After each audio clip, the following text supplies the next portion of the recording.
Saber Direito desta semana é sobre filosofia do direito. As aulas abordam as noções essenciais de justiça, as escolas gregas, escolas modernas, juspositivismo e muito mais. As aulas são com o professor Alessandro Sanches. Olá, eu sou Alessandro Sanches e esse é o Saber Direito, diretamente dos estúdios da TV Justiça, para hoje, trabalhar com o tema do direito e justiça. Quando da fala sobre justiça, é impossível deixar de trazer a ideia de direito. Por isso, sempre que, em vista de uma determinada escola de pensamento jurídico, estivermos diante de uma fala sobre justiça, é bem provável que também diremos como é que funciona a figura do direito. O direito e justiça se entrelaçam em diversas escolas do pensamento jurídico. Em outras delas, há um deslace. E é exatamente sobre isso que a todo tempo, a cada instante, nós vamos trabalhar. Nesse mesmo sentido, eu gosto muito de trazer o funcionamento, a metodologia de como essas aulas, de como esse curso, de como essa semana vai acontecer. Até porque não dá para fazer uma aula hoje sem entender quais são as dores do ouvinte. O sujeito que ouve uma aula de filosofia do direito geralmente tem algumas reclamações. E isso não quer dizer que essa reclamação seja adstrita ao trabalho do professor, ao trabalho do pensador, que por eventualidade montou todo aquele pensamento de uma maneira, inclusive, muito coerente. Em vezes, o grande inconveniente está exatamente em relação a como o ouvinte lida com isso tudo. De toda forma, é importante que nós, professores, e a minha ideia é realmente a de oferecer uma pedagogia, ou fornecer para você um trabalho didático, a minha ideia tem que ser jogar contigo, fazer com que, ao final das contas, esse trabalho realmente ofereça também uma solução para as suas dores. Nisso, eu realmente questionei nas mídias sociais, questionei os meus alunos, questionei aqueles que ouvem, aqueles que gostam, aqueles que precisam e, naturalmente, quando se pergunta quem precisa da filosofia, do direito, do estudo do direito e do estudo da justiça, eu sempre respondo que são todos. E esses mesmos são aqueles que me disseram as suas dores, a primeira delas: professor, eu sempre tenho uma dificuldade de entender, de sacar qual é a metodologia que o professor está utilizando para eu poder realmente conhecer. E eu ainda vou dizer mais, tá? Lembre-se, entender a metodologia de como posiciona uma aula de filosofia do direito é parte do próprio curso, é parte da própria aula.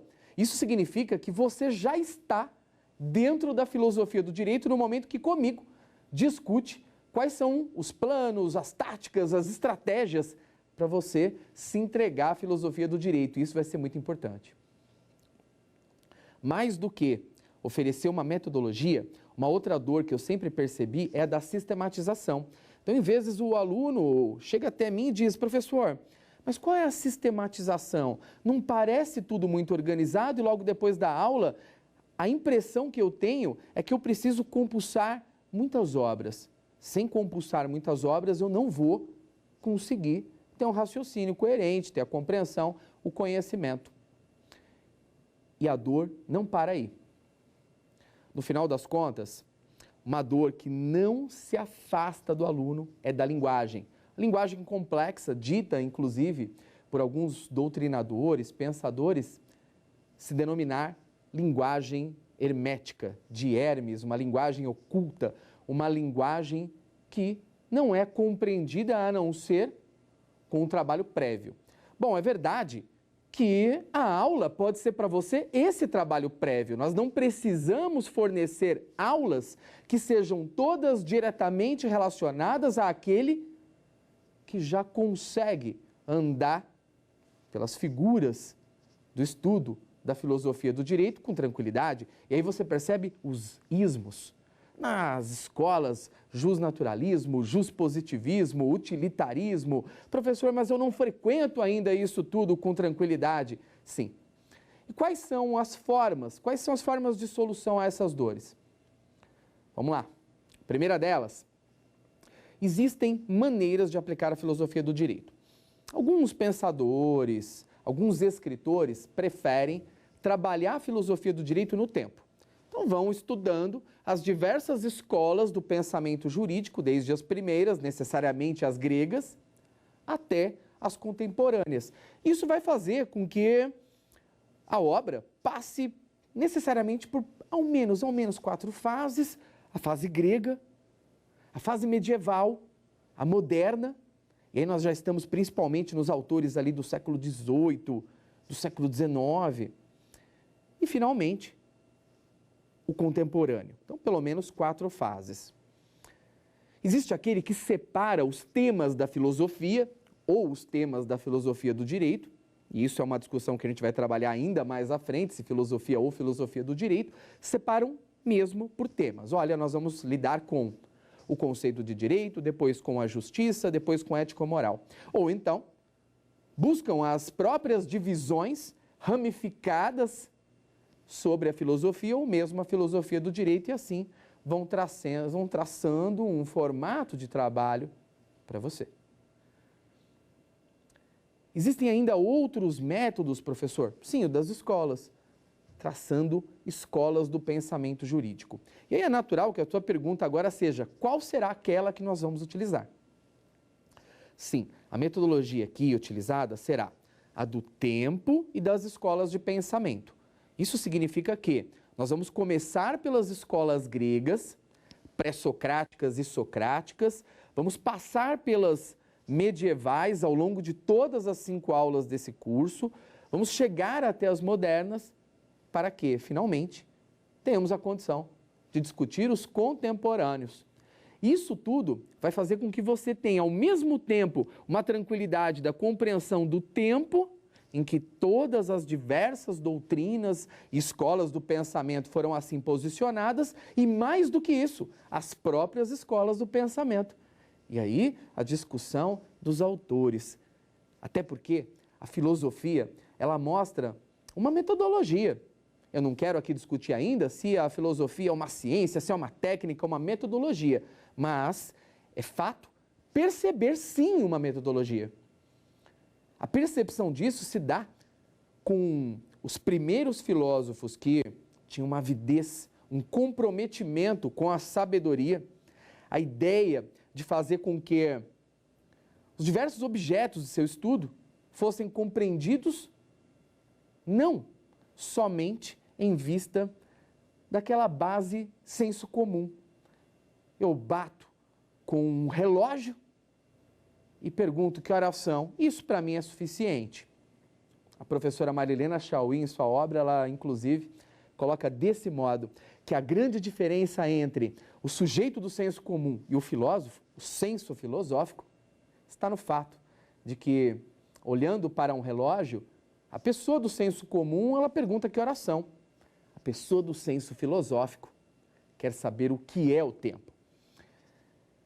Mais do que racional, mais do que racionalizar o tempo, criticar.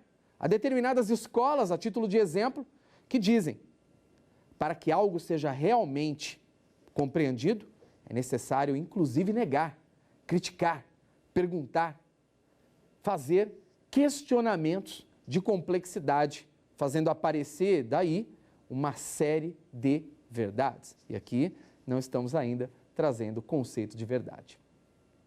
Com isso, as dores ficam solucionadas. Se eu tenho uma linguagem aqui para você que demonstra clareza e que sempre explica o significado de cada palavra, de cada termo cunhado nas obras dos diversos pensadores, você já sente parte disso aqui.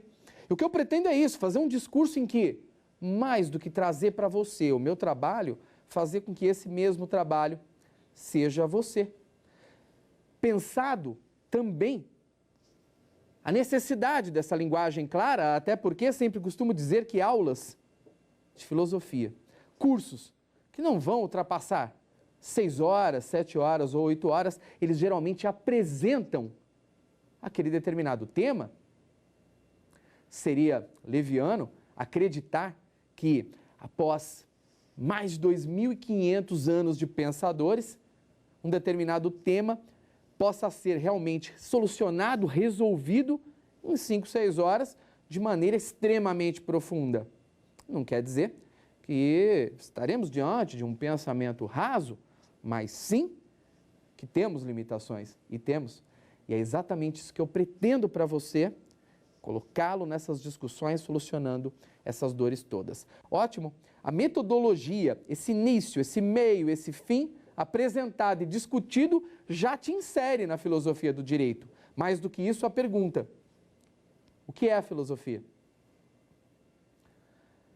Quando olhamos para a ideia de que estamos diante da filosofia, seja como ouvinte numa aula, numa palestra, nessa aula, estudando uma determinada obra, seja por um dever como aluno de um determinado curso, como por exemplo é o caso do curso de Direito, ou não, talvez a ideia, aquela coisa que aparece dentro do ser humano, e não sei ainda de onde vem e que faz com que ele tenha ideia, percepção, a sensação por um gosto, o gosto a respeito do saber.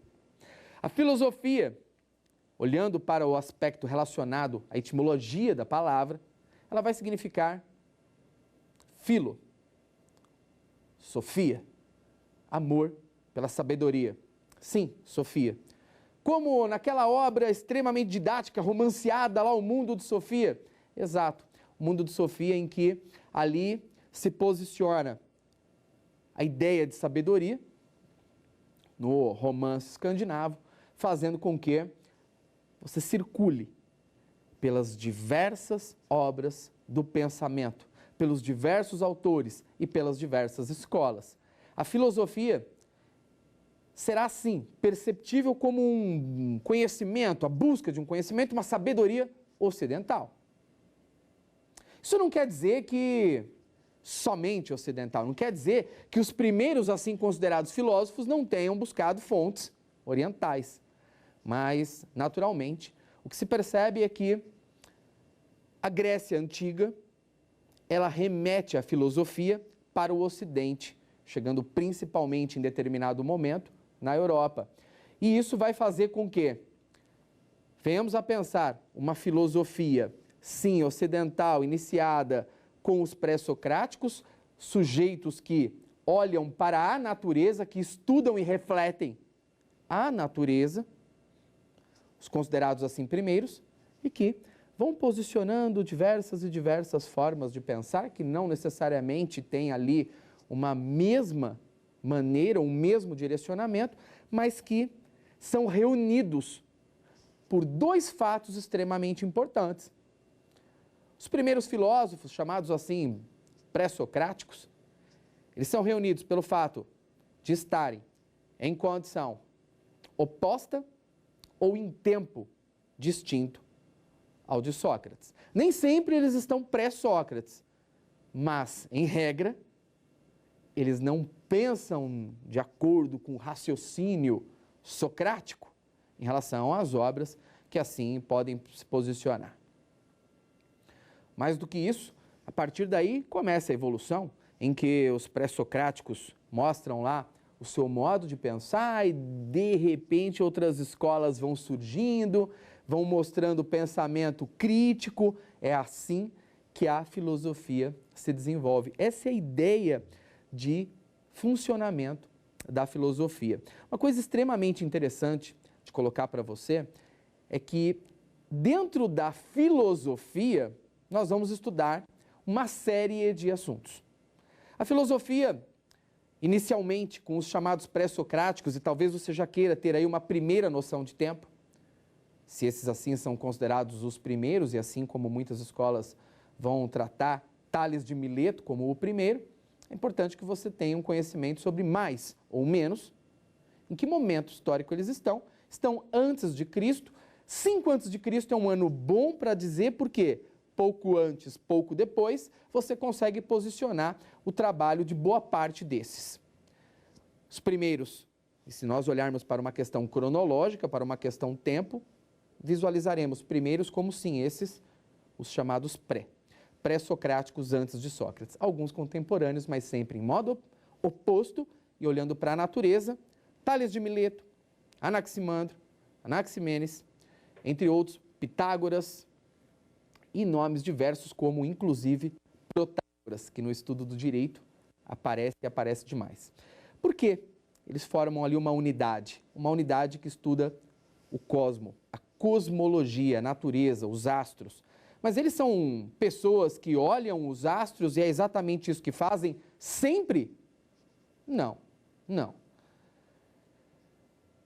O que ocorre é que eles iniciam os seus trabalhos assim, desse modo, olhando a natureza e, por meio da natureza, chegando a diversas e diversas respostas, mas não somente.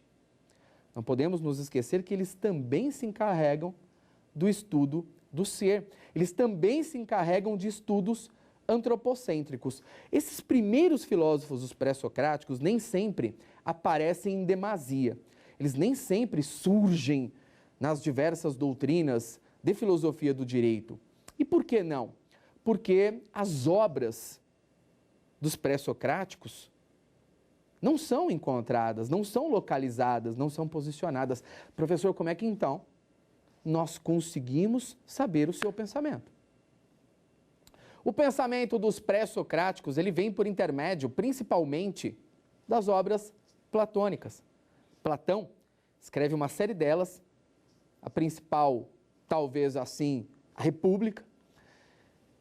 E a República, ela traz fragmentos do pensamento desses pré-socráticos, assim como traz fragmentos de Sócrates. Realmente, nós não conseguimos localizar muita coisa escrita dos pré-socráticos, nem propriamente nas obras de Platão, porque é fato e é notório perceber que eles se posicionaram em vista de suas ideias de maneira muito superior ao que se tem escrito, que são primeiramente fragmentos. Eu gosto muito de utilizar essa ideia quando eu falo para você daquela coleção Os Pensadores. Aquela coleção da editora Abril Cultural, que sempre esteve nas bancas de jornais. E aí a primeira delas são os pré-socráticos. Por quê? Os primeiros. Tá, professor, mas como é que então existe um livro dos pré-socráticos? Existe esse livro justo em vista do pensamento platônico. Só Platão? Não, não somente Platão.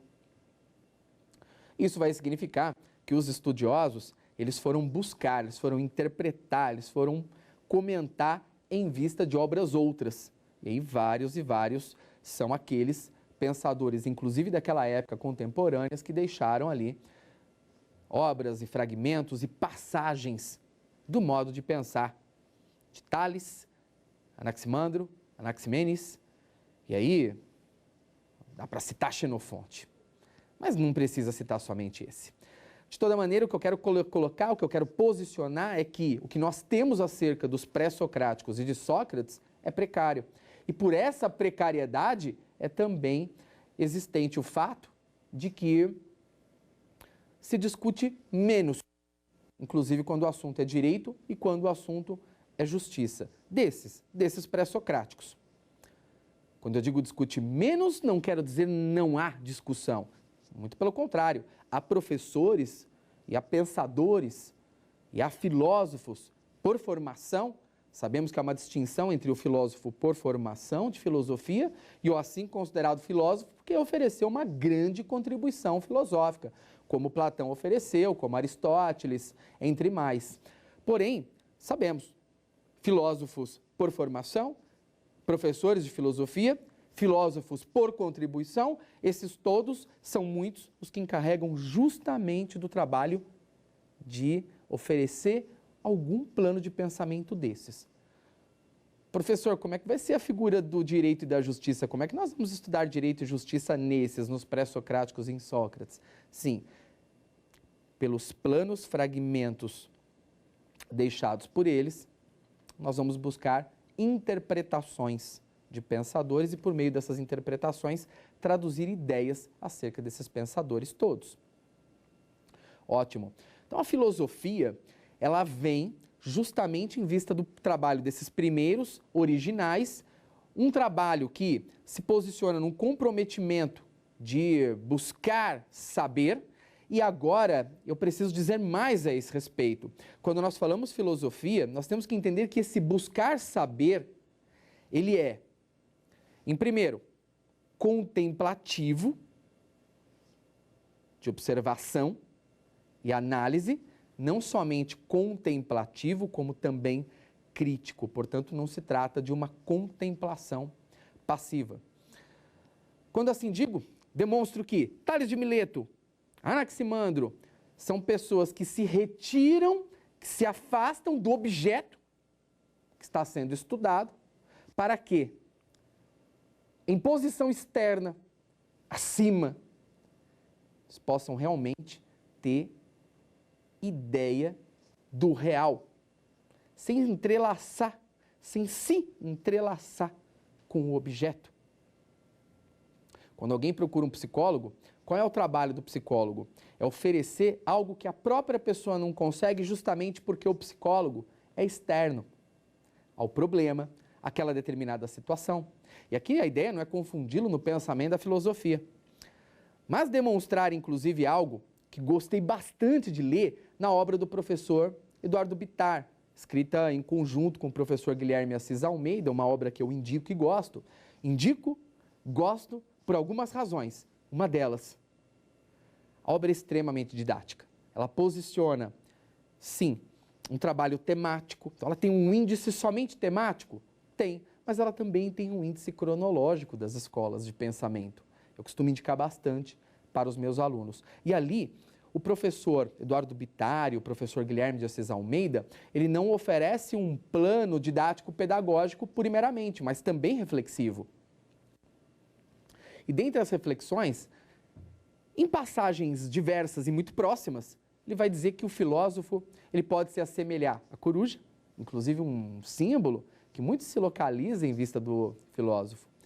Ele pode se assemelhar a um monge em um mosteiro, assim como também a sentinela em determinada fortaleza. E por que tudo isso? Porque a coruja, com hábito noturno, ela não dorme em busca do conhecimento sábio, mais do que conhecimento, sabedoria. Outros itens de simbologia podem ser retirados daí. Gosto também da ideia do monge, porque o mosteiro geralmente está situado num lugar muito alto, porque acima é possível ter uma melhor visão de tudo que se estuda. E não é diferente quando olhamos para a sentinela na fortaleza, uma posição extremamente importante, responsável e comprometido com tudo que o mundo tem em termos de busca, de evolução. E isso, para algumas doutrinas, para algumas escolas de pensamento, é exatamente o que coloca o homem em sintonia com a felicidade. Ótimo! E dito acerca disso, eu entendo. A filosofia é o afastar-se, sim, do senso comum, entrando num senso filosófico, externo, acima, comprometido com a sabedoria. Esse amor à sabedoria, ele não é posicionado de maneira específica no direito, logo de cara, logo de pronto. Não, ele não é assim posicionado. Esse amor à sabedoria, com posição de filosofia do direito, ele já vem para nós muito depois da antiguidade grega, da antiguidade medieval, e ele chega aqui, no moderno, principalmente nos estudos de Hegel. Estudo de Hegel que, inclusive, coloca em sua obra a filosofia do direito na própria temática. E posterior ao positivismo, a obra, inclusive, faz com que o direito e a filosofia do direito tenham um status. E é dentro desse status que agora nós vamos nos posicionar. Eu fiz uma indicação de livro e vou posicionar uma segunda. Então, a primeira delas foi uma didática, para você entender de que obra assim se trata. Depois, eu já vou utilizar uma que é para levantar a bola para o próximo tema que eu vou conduzir. Então, a obra aqui tratada para você é a obra do professor Eduardo Bittar e também a obra do professor Guilherme de Assis Almeida. Essa é a obra didática que eu assim coloquei, que eu assim posicionei. Muito bem. Veja que, inclusive, não é a edição mais atualizada, mas a filosofia do direito ela não se desatualiza. O que ocorre nas edições posteriores é que o autor, o pensador, ele tem a oportunidade, ele tem a chance de colocar outros pensamentos, de evoluir os pensamentos e daí o plano de partida para a filosofia do direito. Por quê? Porque se a filosofia ela ramifica os estudos e são diversos os ramos da filosofia, não é diferente na filosofia do direito. Eu preciso já situá-lo para que você compreenda qual é essa subdivisão que vai estudar a figura da justiça. E aí eu preferi a obra do nosso filósofo. Quando digo do nosso filósofo, digo pelo fato de que ninguém chegou ao status, em nosso país, de Miguel Reale. Na sua obra, Filosofia do Direito, Miguel Reale nos oferece um trabalho fantástico de reflexão. Já ouvi muitos alunos dizendo, professor, mas a obra parece que não tem ali um formato didático. O Reale queria muito mais e conseguiu muito mais. Miguel Reale não estava ali dizendo para que alguns alunos pudessem ter um pouco de didática. Não era um trabalho com o posicionamento humilde como o meu. Humildade era uma característica, sim, do professor Miguel Reale, mas uma humildade própria do seu tamanho. Miguel Reale contribuiu demais para a filosofia e o mundo inteiro o conhece em diversas traduções de sua obra para diversos dialetos e idiomas. E ele faz uma separação. Nisso, ele coloca o seguinte: diversos são os modos de pensar a filosofia subdividida. Reale posiciona alguns modos da filosofia do direito e eu separo o que considero os principais. E é bom que eu diga desse modo, que é uma separação didática feita assim por mim. E as principais está numa delas que ele chama de ontognoseologia, que é uma junção de ontologia, o estudo do ser e da realidade, e o estudo do conhecimento, a gnoseologia. E aí, as duas coisas juntas, ontognoseologia. Isso tudo, já li, poderia ser compreendido como uma grande teoria do direito, que eu faço uma análise dos planos, principalmente dos princípios norteadores do direito. Mais do que isso, nós temos o estudo da axiologia, os valores. Imagine lá que a justiça assim se posiciona como um valor a ser estudado. Não é diferente, menos importante, o estudo da epistemologia, episteme, a metodologia, o método que nós utilizaremos em determinado item. E aí, quando estamos diante desses 3 itens que eu assim posicionei para você, nós não nos afastamos de outras ideias que Miguel Reale coloca nas subdivisões, mas digo que, geralmente, em direito, estamos sempre posicionando um estudo do direito em si, em seu conceito, e a teoria que está por trás do direito. Olhamos para valores como a justiça, moral, liberdade, assim como também posicionamos uma ideia sobre a metodologia apresentada, principalmente na hermenêutica e na interpretação. É aí que eu digo a você, entra a hermética, mas se em conjunto entra um professor que busca cenários de apresentação didática, o aluno, você, o ouvinte, vem comigo e continua se desenvolvendo.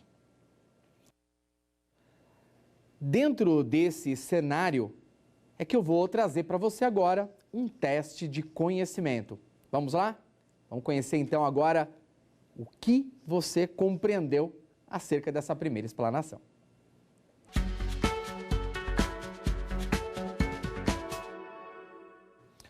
Muito bem.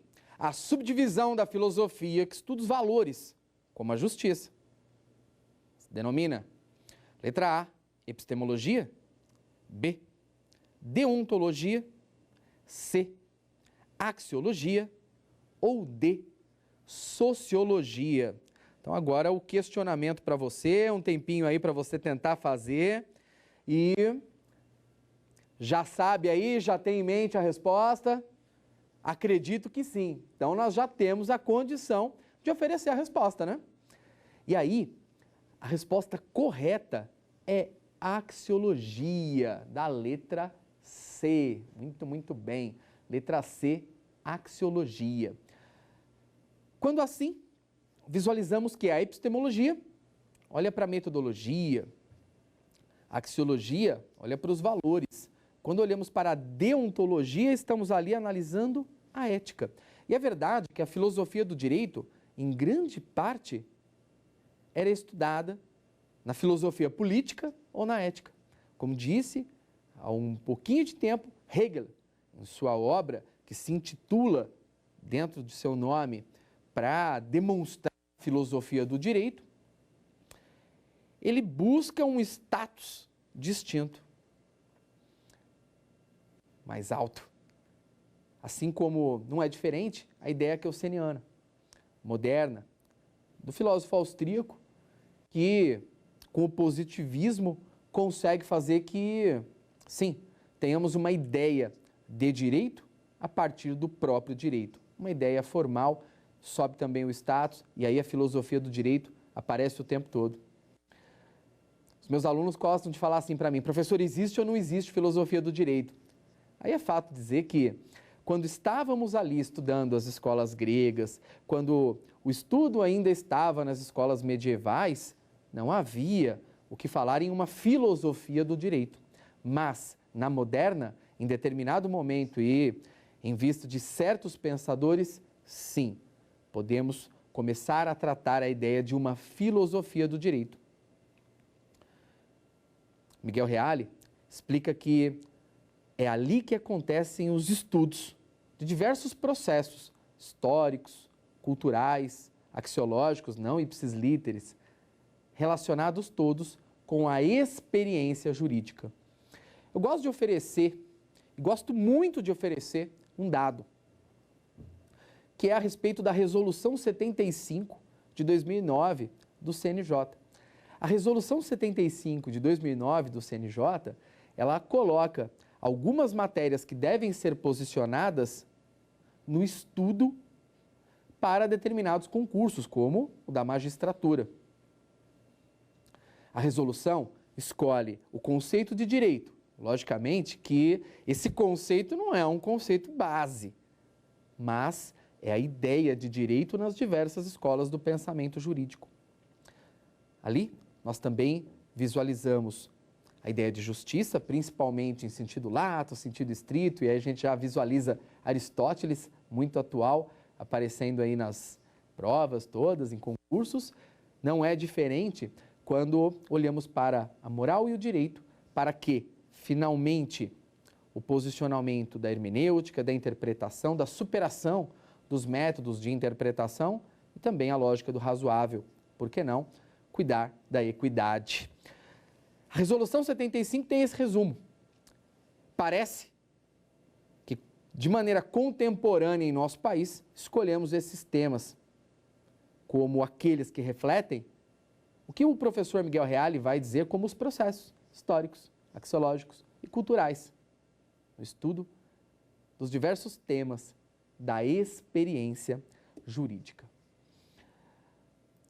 Muito bem.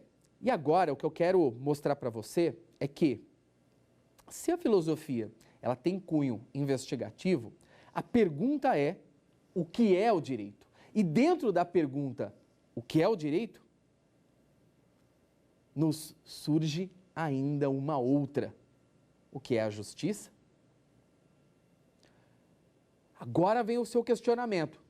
Direito e justiça não são coisas distintas, professor? Ou podem ser consideradas o mesmo?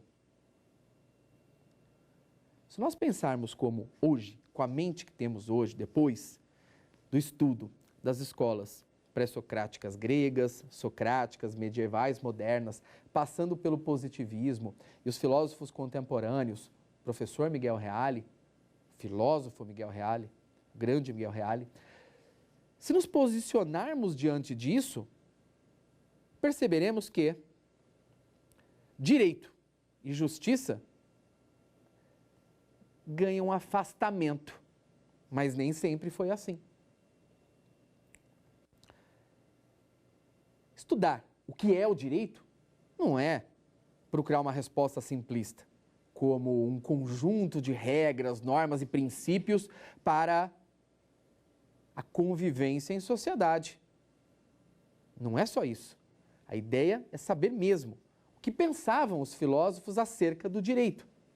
E é verdade que podemos encontrar a resposta acerca dessa pergunta também na pergunta sobre o que é justiça. Sim, há doutrinas, há diversos pensadores que entendem que direito e justiça estão extremamente relacionados.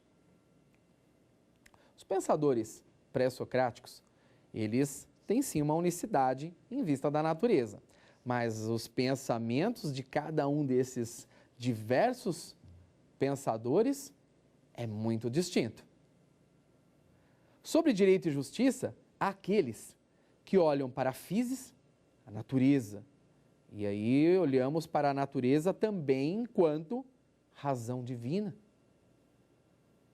E para nomos, a lei que vem do conjunto de convenções e costumes do homem e que é natural se interligue à natureza.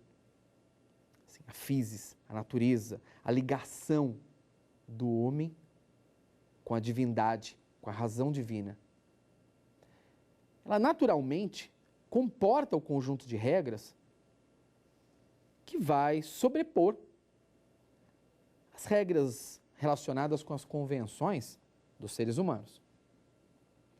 Nesse momento, no momento histórico grego, a distinção entre moral e direito é muito pequena. Porque, perceba comigo, se a palavra physis está relacionada a um conjunto de situações que talvez não possa ser explicada em vista do nosso jargão, do nosso idioma, não pode ser traduzida, mas se physis tem relação com a natureza humana e com a razão divina, as normas que daí surgem são justas. Será que é possível imaginar que alguém que entende que as suas normas vêm de uma divindade respeitada podem ser imorais ou injustas? É natural que a resposta seja não. Em alguns filósofos pré-socráticos, o que se visualiza é um conjunto muito próximo entre moral, justiça e direito. Em outra doutrina pré-socrática, a diferença é nenhuma. E podemos também citar determinada doutrina que consegue realizar uma divisão entre aquilo que é a razão divina e, de um outro lado, as leis humanas. Professor, mas se o estudo dos pré-socráticos, eles nos levam a pontos tão distintos e extremados, qual a razão disso? É por meio do estudo desses autores, é por meio do conhecimento dessas ideias consideradas, denominadas, chamadas pré-socráticas, que nós temos a condição de partir para o próximo ponto. Eles são os filósofos originais, que oferecem as primeiras ideias relacionadas à natureza e também as primeiras ideias relacionadas ao ser. Como sim, a ideia em determinada doutrina de direito e justiça interligado, de direito e justiça mais ou menos interligado, ou direito e justiça vistos em padrões distintos. É a partir daí que começa a discussão.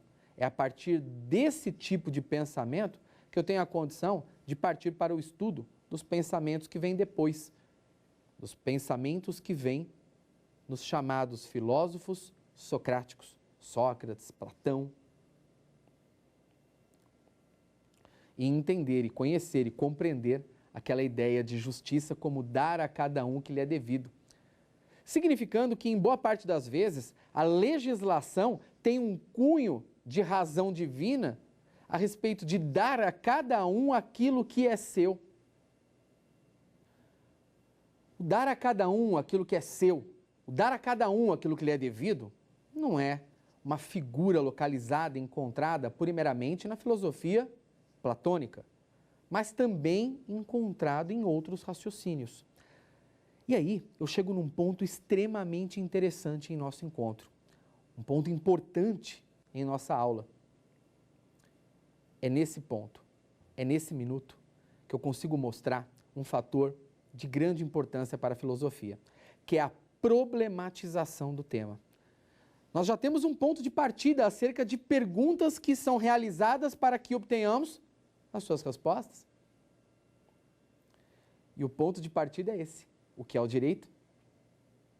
Será o direito fruto da razão divina e, portanto, o direito natural?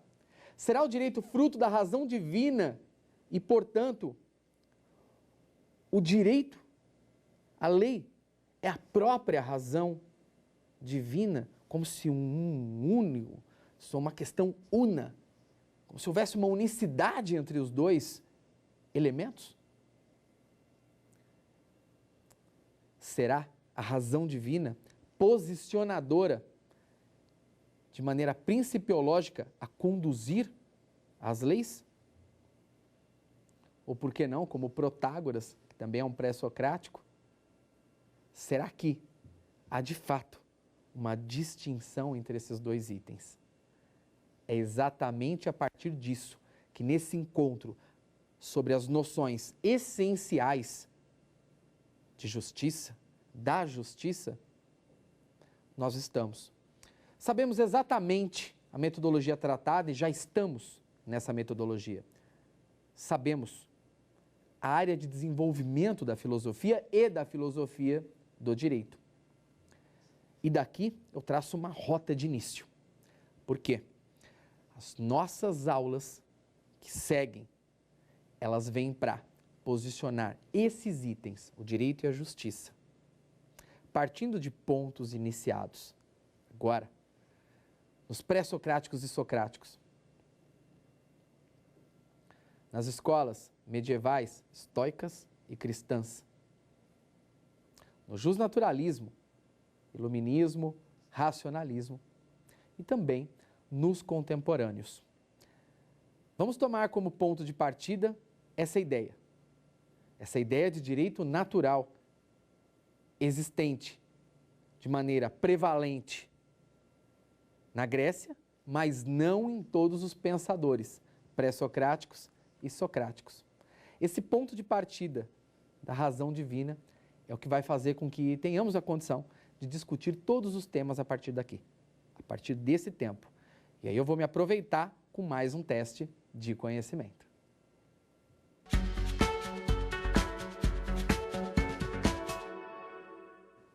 Muito bem, a célebre frase, dar a cada um aquilo que lhe é devido, foi retirada dos fragmentos de pensamento de um filósofo grego chamado, letra A, Sócrates, letra B, Platão, letra C, Plotino, ou letra D, Anaximenes? Muito bem, eu vou deixar um pouquinho de tempo, né? Porque aí você tem a condição de buscar a resposta por conta, de buscar a resposta por conta própria, para que, né, em seguida a isso, temos a condição de continuar oferecendo determinadas contribuições. Vamos lá. Então já vou para a resposta aqui com você. E aí, a ideia é a seguinte. Sócrates não deixou nada escrito. Nada. Quem escreveu foi Platão. E Platão, na letra B, também tem esse posicionamento da justiça como dar a cada um aquilo que lhe é devido. Isso é encontrado em diversos planos e fragmentos da filosofia. Natural que a justiça de Platão, ela não se posicione necessariamente aí, tá? Mas essa frase também pode ser localizada na doutrina platônica, como também nos juristas romanos, Ulpiano, e é a partir daqui agora o plano de desenvolvimento das diversas contribuições. Quais foram as principais contribuições de justiça que podem fazer com que eu localize onde estamos e para onde vamos? Sim, é exatamente isso que eu quero trazer agora. Primeiro ponto, os pré-socráticos. Quando olhamos para os pré-socráticos, percebemos a influência dos pré-socráticos sempre que olhamos para a razão divina. Tá, professor, mas esse pensamento não é precário e acabado? Não é. O pensamento iniciado lá nos pré-socráticos, ele segue até o pensamento medieval e moderno. Alguns pensamentos, inclusive, estão sendo retomados contemporaneamente. Muito bacana. Então, eles deram essa contribuição, a de questionar-se, a razão divina. E aí, a razão divina relacionada diretamente com aquela matéria que é criadora de todas as coisas, que não é o ar, que não é a terra, que não é o fogo. Será que essa matéria, ela também nos fornece o conjunto legal? A partir daí, nós temos a contribuição de Sócrates.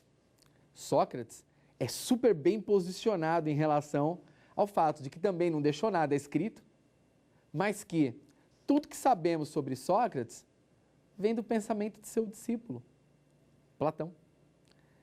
E é natural que Platão, pertencente à escola socrática, trouxesse escritos mais simpáticos para Sócrates e nem tão simpáticos assim para os pré-socráticos. É importante dizer que os pré-socráticos representavam uma maneira, uma forma de pensamento que se afastava do pensamento de Sócrates, Platão e Aristóteles. Por isso, na leitura da obra de Platão, se retira uma série de posicionamentos pré-socráticos, onde os pré-socráticos discutem com Sócrates. Uma das ideias eu gosto muito de dizer é a passagem que Polemarco vai dizer, a partir do pensamento platônico sobre virtude suprema, de que é justo tratar bem os amigos e mal os inimigos. Sócrates se posiciona para dizer que não, nenhuma forma de tratamento ruim, nenhuma forma de mal pode ser uma forma do justo. O justo não se posiciona aí. Logo, você percebe que os pré-socráticos são colocados na obra de Platão muito para que nessa discussão entre os pré-socráticos e Sócrates, ele leve vantagem. E leva, naturalmente leva. Platão escreve acerca de seu mestre. E é natural que, influenciado principalmente pelo fator morte de Sócrates, da maneira como a coisa aconteceu, Platão, ele mostra, assim, um pensamento que não consegue se afastar do pensamento de Sócrates, conforme ocorre no senso filosófico moderno e contemporâneo. Quando um pensador moderno e contemporâneo escreve algo a respeito daqueles pensamentos socráticos, ele faz isso de uma maneira tranquilamente externa, fora. Isso não aparenta ser o trabalho de Platão o tempo todo, onde é possível perceber uma paixão. Com isso, olhando para esses pensamentos e entendendo que os pré-socráticos, eles nos posicionam a partir da razão divina, Platão, da virtude suprema. E aí é importante sempre lembrar que Platão, ele é de uma família política e ele traduz a sua obra na construção de uma cidade, que ao bem da verdade é uma cidade interna. Se dentro de si, cada um de nós, cada ser humano, cada homem, se posicionar dentro dessa cidade de uma maneira virtuosa, ele atinge o bem maior supremo, a virtude suprema. O homem sábio, corajoso, o homem temperado. E aí, Aristóteles não refuta Platão nesses termos. Não. Aristóteles não refuta Platão quando o assunto é traduzir, é trazer a virtude suprema. Mas, em alguns pontos, ele sim se afasta e refuta a ideia platônica, trazendo para todos nós a ideia de igualdade e proporcionalidade. Os romanos, eles voltam principalmente no estoicismo de Cícero, a ideia do direito natural, da razão divina e a lei, todos ali como um conjunto só, como uma unicidade. Visualizando a temática dos jusnaturalistas, a gente visualiza um senso de justiça. E que senso de justiça é esse, professor? O senso de justiça aqui é justamente a ideia de que já existe, provavelmente, no íntimo do ser humano, na natureza do ser humano, algo que deve ser utilizado para a solução de conflitos, até que os contemporâneos relativizem a figura da justiça na argumentação, como por exemplo em Perelman, e num diálogo, fazendo uma construção para aquela determinada situação, aquele determinado conflito. Isso significa um estudo, com início, com meio e com fim. Dentro disso e dessas influências todas, nós vamos posicionar o estudo da filosofia do direito aplicada ao próprio direito e aplicada à justiça. Vamos aproveitar com mais um teste de conhecimento? Bora lá que é o último dessa aula.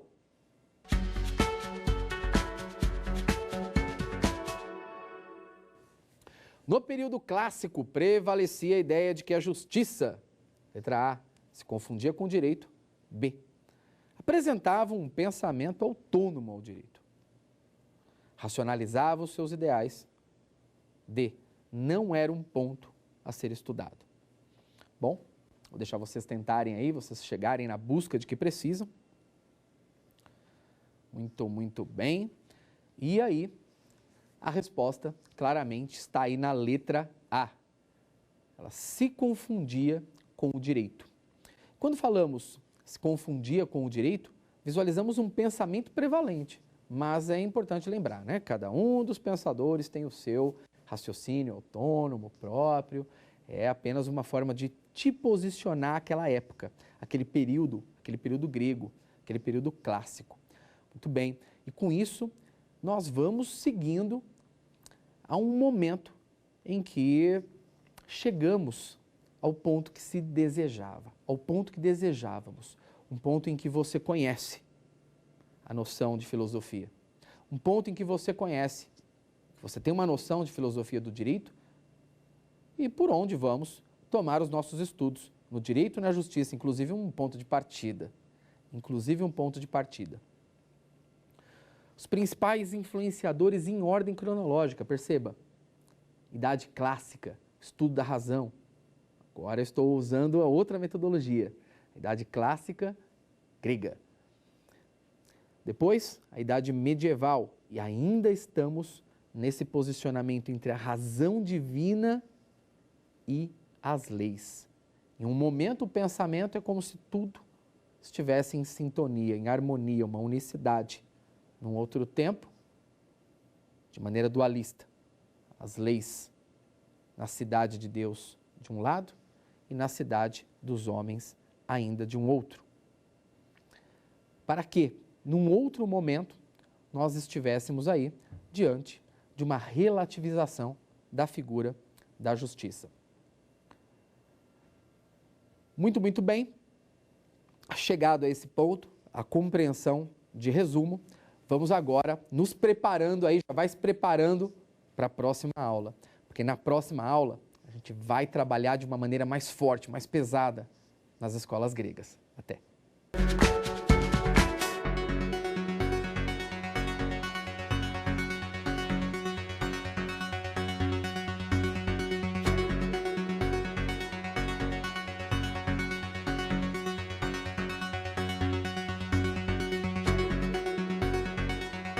Dar uma sugestão de tema para os cursos do Saber Direito?